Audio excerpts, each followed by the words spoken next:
For the pre-op, you have two options. Either you use the infusion line and the cutter directly inside of a small bin or whatsoever you have available on the table, or you connect the irrigation line and the aspiration line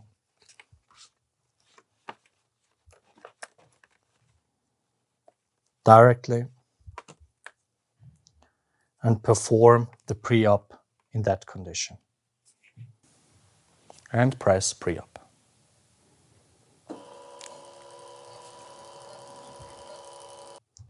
Double check your vitrectomy settings and you're ready to go.